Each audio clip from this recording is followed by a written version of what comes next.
Reaction of metal with dilute acid always form salt and hydrogen gas.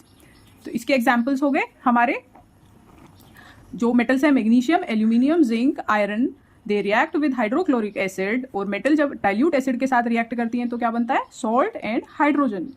But अगर वही dilute acid HCl ना होके अगर nitric acid हो जाता है, ये एक्सेप्शन बन जाता है।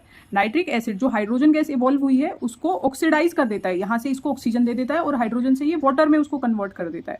तो यहाँ पे एक्सेप्शन हो गया कि नाइट्रिक एसिड के साथ, डाइल्यूट नाइट्रिक एसिड के साथ जब मेटल रिएक्ट करेंगी तो हाइड्रोजन गैस प्रोड्यूस नहीं होगी।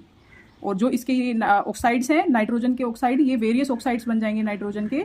बट इसमें भी एक्सेप्शन है, मैग्नीशियम एंड मैग्नीज, ये दो ऐसी मेटल हैं, ये तो डाइल्यूट नाइट्रिक एसिड के साथ रिएक्शन, बट वो वेरी डाइल्यूट नाइट्रिक एसिड के साथ जब रिएक्शन करती हैं तो हाइड्रोजन गैस इवॉल्व हो जाती है।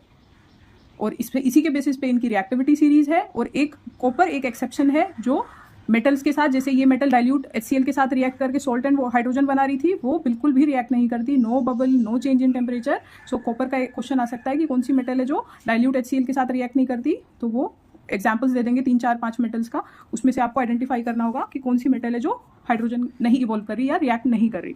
तो इस पे क्वेश्चंस क्या बनते हैं? डायरेक्ट क्वेश्चन आ सकता है, इनकी रिएक्शन लिखना। तो मेटल की डाइल्यूट एसिड के साथ रिएक्ट करके हमें पहले हमारे माइंड में होना चाहिए सॉल्ट और हाइड्रोजन बनेगा। तो इनकी रिएक्शन करके दिखा देंगे। मैग्नीशियम HCl डाइल्यूट, सारे डाइल्यूट हैं। Salt magnesium chloride hydrogen gas, aluminium salt hydrogen gas, zinc salt hydrogen gas, iron salt hydrogen gas. अब इसकी इसी के बेसिस पे इनकी रिएक्टिविटी सीरीज बनाई है। तो हमारा मैग्नीशियम सबसे रिएक्टिव है, देन एल्यूमिनियम, देन जिंक और लीस्ट है iron. And copper does not react with dilute HCl at all, ये एक्सेप्शन हो गया। अब इस पे रीजनिंग क्वेश्चन क्या बनते हैं, कंसेप्चुअल क्या बनते हैं? Y hydrogen is not evolve with dilute nitric acid. तो उसमें हमें पता होना चाहिए कि नाइट्रिक एसिड जो है स्ट्रॉन्ग ऑक्सीडाइजिंग एजेंट की तरह बिहेव करता है, और जो हाइड्रोजन उसमें बननी चाहिए थी उसको ऑक्सीजन प्रोवाइड करा के वाटर में कन्वर्ट कर देता है। और जो उसके नाइट्रेट थे वो वेरियस नाइट्रेट की अलग अलग फॉर्म में कन्वर्ट हो जाते हैं। और इसके साथ जो एक्सेप्शन था with very dilute nitric acid, 2 metals के एक्सेप्शन थे, मैग्नीज एंड मैग्नीशियम। तो ये दोनों एक्सेप्शन है।